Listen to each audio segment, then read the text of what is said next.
अभी चूंकि दिन के 12:10 हो रहे हैं, किस तरह की तैयारियां हो रही होंगी, क्योंकि बहुत कम वक्त बचा हुआ है।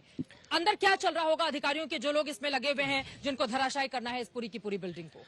तो ये सारा जो मैं समझ पा रहा हूँ, सारी तैयारी इस बात के लिए हो रही होगी कि आप किस तरीके से ब्लास्ट का प्रोसेस, सारा कुछ चेक रीचेक, वो सब सारी चीजें, और ब्लास्ट अनहोनी को लेकर जो आशंका जताई जा रही है कि कोई अनहोनी ना हो जाए, लोग डरे हुए हैं, सहमे हुए हैं, जिनके घर बिल्कुल सटे हुए हैं, उनके जहन में तो होगा ना कि जब धमाका होगा तो उनके घरों के अंदर की चीजों को, कांच के शीशों को, जो विंडोज हैं, उनको नुकसान न पहुंचे। नहीं, वो देखिए, वही अनफोर्सीन तो है जिसका सबको डर है, और उसी की सारी तैयारियां भी की गई हैं। हाँ।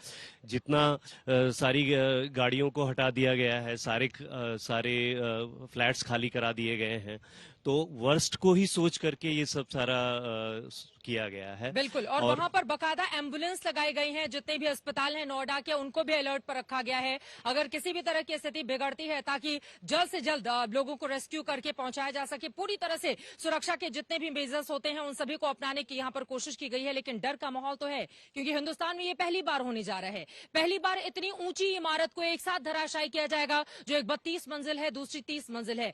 पहली बार ऐसा होगा जब ये दोनों ही इमारतें 14 सेकंड के भीतर आपको पूरी तरह से धराशायी दिखेंगी। नोएडा एनसीआर जो एक अलग छाप दुनिया भर में बना रहा है अपनी अलग अलग ऊंची ऊंची इमारतों के जरिए, चकाचौंध के जरिए, लेकिन ये उस पर एक बदनुमा दाग भी है। अब इसी सवाल के साथ जी आते हुए प्रोफेसर विपुल, आपके पास पर्यावरण को लेकर भी बड़े सारे सवाल हैं। हम जहां बैठे, क्या यहां पर भी धुएं और धूल का गुबार तो आएगा ही, सांस लेने में तकलीफ होगी। पूरे के पूरे हिस्से को बचाने के लिए क्या कदम उठाए गए हैं और लोगों को क्या एहतियात बरतना चाहिए? जो लोग इस वक्त टीवी स्क्रीन पर आपको सुन रहे हैं, देख रहे हैं, उनको क्या बताएंगे आप?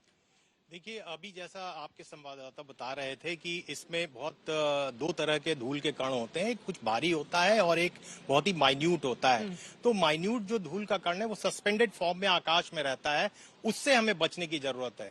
जो मोटे आकार का धूल है वो तो वहीं पे बैठ जाएगा, स्प्रिंकलर्स लगाए गए हैं उसके लिए, सरकार ने बहुत अच्छा इंतजाम किया है और वो उसको सेटल कर देगा।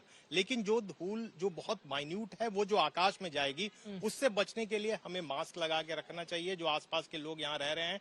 और ये बहुत अच्छी बात है कि दिल्ली के लिए, दिल्ली पर इसका कोई इफेक्ट नहीं आने वाला है, क्योंकि दिल्ली जो है अभी हवा का जो रुख है वो उल्टी तरफ है, यानी ये पश्चिम उत्तर प्रदेश की तरफ हवा का रुख है और दिल्ली इससे इफेक्ट नहीं होगी, तो ये बहुत अच्छी बात है। लेकिन हमें बहुत कुछ ये भी डिपेंड करेगा कि अगर बारिश हो जाए, अगर कल जैसे बारिश प्रेडिक्टेड है, अगर बारिश हो जाती है तो ये जो सस्पेंडेड धूल के कण हैं वो आकाश में, वो भी सेटल हो जाएंगे और वो हमारे लिए अच्छा होगा। बिल्कुल, उम्मीद कम से कम यही की जा सकती है। और बारिश का इंतजार आप कह रहे हैं कि थोड़ा सा अगर एनसीआर के लोगों के ऊपर इंद्र देवता की कृपा हो, ताकि बारिश हो जाए और लोगों को ये जो धूल के कण हैं जो उनकी सांसों के जरिए शरीर में जाएंगे तो नुकसान पहुंचा सकते हैं, कम से कम वैसी नौबत नहीं आए, इस तरह की हम उम्मीद कर सकते हैं। लेकिन अभी तो प्रचंड धूप यहाँ पर देखी जा रही है और यकीनन बैठना भी काफी ज्यादा मुश्किल।